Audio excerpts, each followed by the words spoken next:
Bonjour à tous et bienvenue dans notre Zoom. Mon invité aujourd'hui, Paul-Henri Jolin. Bonjour monsieur. Bonjour monsieur. Paul-Henri Jolin, vous êtes professeur de lettres modernes dans la région de Nantes et vous publiez ce roman, le 5e, La révolte des confins, publié chez Libre de Lire. On va tourner autour de l'intrigue sans la dévoiler. On laissera à nos amis téléspectateurs le soin de la découvrir s'ils veulent s'offrir le livre qu'ils pourront retrouver, je le dis maintenant, sur la boutique officielle de TV Liberté.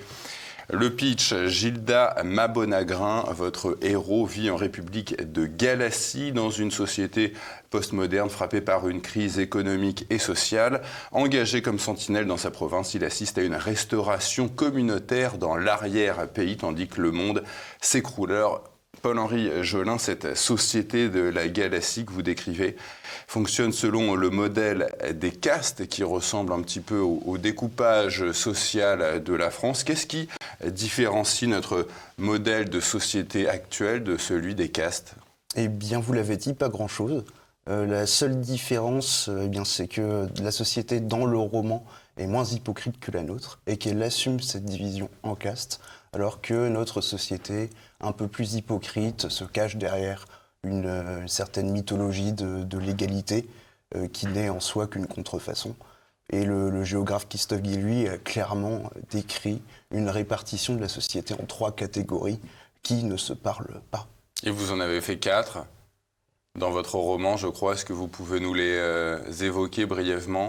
Alors, j'ai fait 3. 3, d'accord, mais comme Christophe Guilluy, d'accord. Exactement. Je me souvenais qu'il y en avait 4. Mais... Tout à fait. En l'occurrence, c'est vrai que j'ai vraiment imité ici, repris l'analyse de Christophe Guilluy, donc une catégorie qui vivrait plus dans la ruralité et qui serait un petit peu celle qui serait mise à la marge de la société, tant économique que culturelle, et puis aussi en termes de représentation, qui serait vraiment mis en marge des grandes métropoles, celle des centres-villes, donc une société plutôt aisée, fondée sur une certaine reconnaissance, un entre-soi social bâti autour de valeurs culturelles contemporaines. Et puis les peuples jeunes, les jeunes peuples qui viendraient d'un peu partout, qui seraient évidemment le produit d'une forme d'immigration.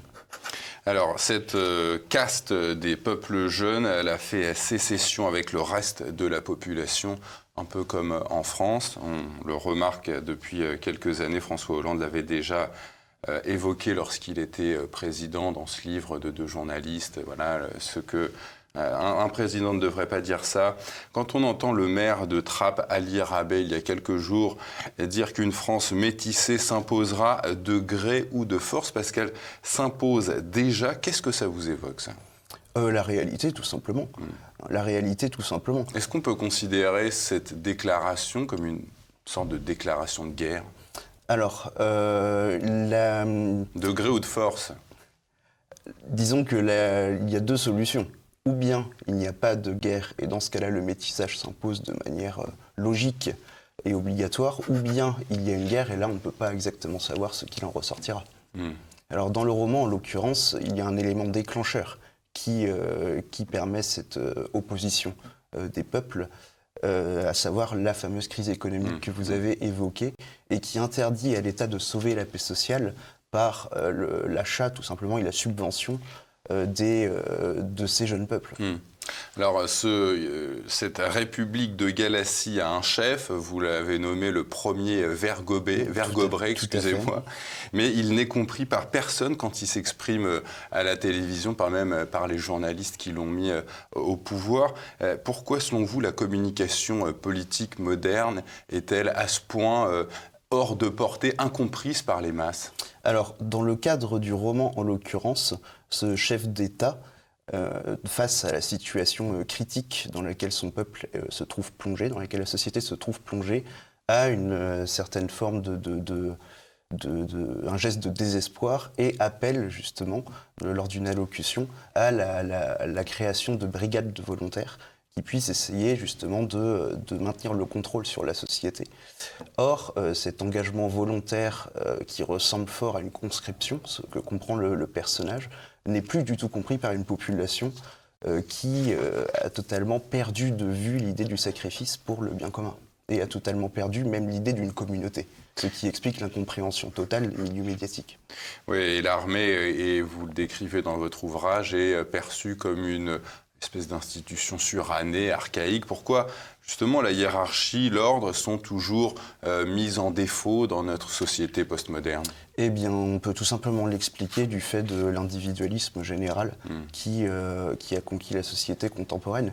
Depuis les débuts de la modernité s'est définie depuis le XVIIe, XVIIIe siècle comme l'affirmation de l'individu qui s'auto-construirait lui-même, et une forme d'oubli total d'un esprit de communauté. L'oubli que l'homme est tout simplement un animal social, comme le concevait Aristote, et qu'il naît au sein d'une communauté et grandit au sein d'une communauté, et qu'il ne vit que par la communauté. La modernité l'a totalement oublié, et donc il est évident que l'idée même d'ordre et d'ordre social n'est plus entendue par cet assemblage d'individus. Et l'armée est évidemment une espèce d'apologie du collectif qui doit être battue en brèche. On l'a compris. Vous faites une critique également de la démocratie représentative. Qu'est-ce qui vous dérange dans ce fonctionnement? Eh bien, parce que cette démocratie n'est plus représentative, déjà, tout simplement. Dans le roman, j'essaye un petit peu de mettre le doigt sur ce phénomène. Les députés, les élus, les édiles, ne sont en fait que les faire-valoir d'une caste dominante, une caste majoritaire, puisque c'est la seule caste qui a une forme de cohérence, qui connaît ses intérêts communs et qui vote d'un seul homme. C'est forcément elle qui l'emporte. Oui. Et vous parlez d'un gouvernement qui les exècre, qui les surmène, c'est les masses. Qui exècre les masses? Oui. Ah oui, très clairement, du moins qui exècre l'idée qu'il existe un peuple. Qui exècre l'idée qu'il existe un peuple dans la conception du gouvernement, tout n'est qu'économie. Le gouvernement n'est là que pour gérer des flux économiques et donc servir les privilèges de ceux qui peuvent jouir de cette économie.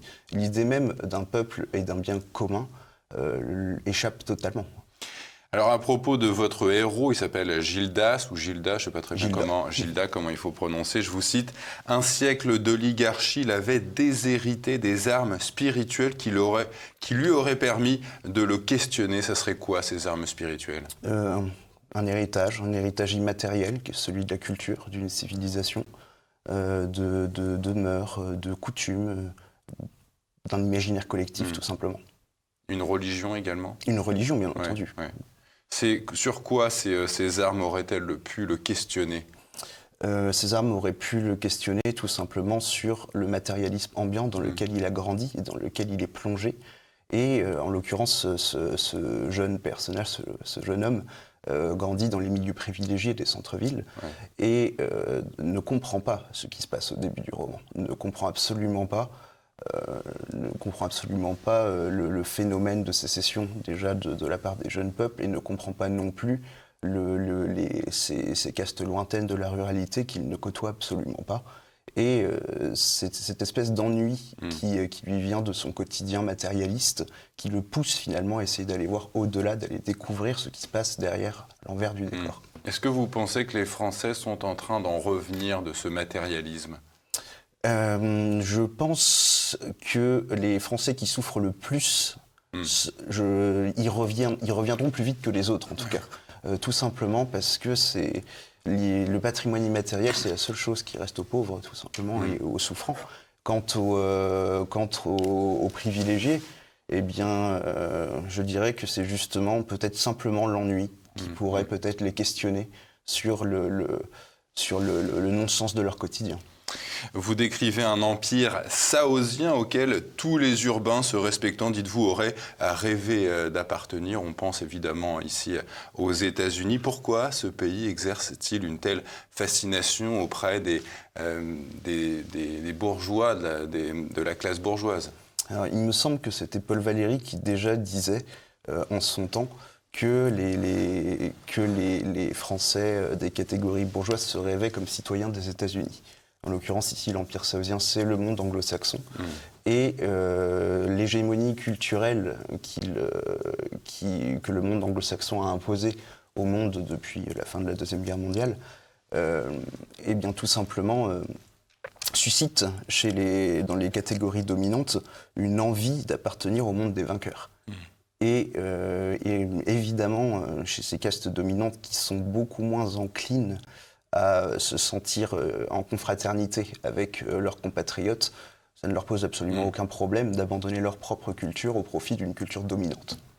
Alors, cette société de la République de Galatie, elle s'écroule, vous le décrivez dans votre ouvrage, sous les yeux de ses habitants, et pourtant personne ne réagit, un peu comme en France.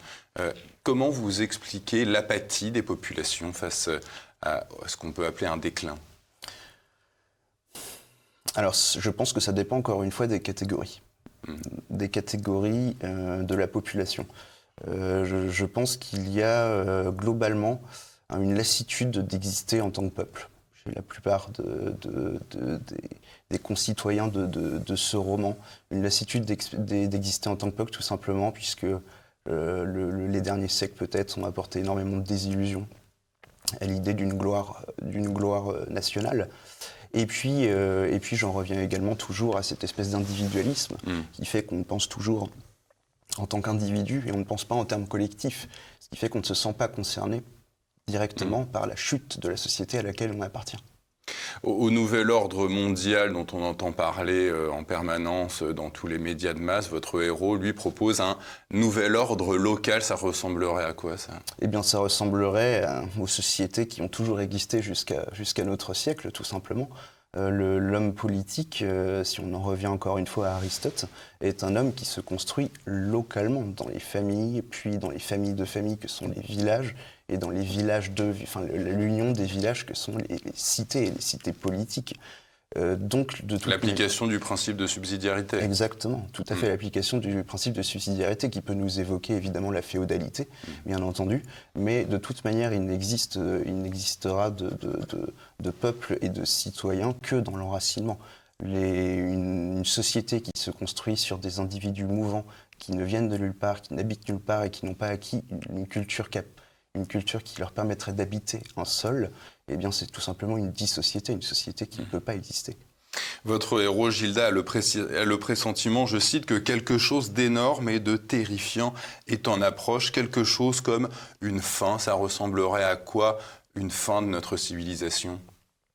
Alors, une fin, ça peut être deux choses. Ça peut être la fin de la société telle qu'on la connaît, qui pourrait aboutir à un renouveau, ou ça peut être la disparition pure et simple de la société millénaire dans laquelle évolue le personnage. En l'occurrence, le roman ne s'achève pas en tant que tel sur l'une ou l'autre de ces deux possibilités.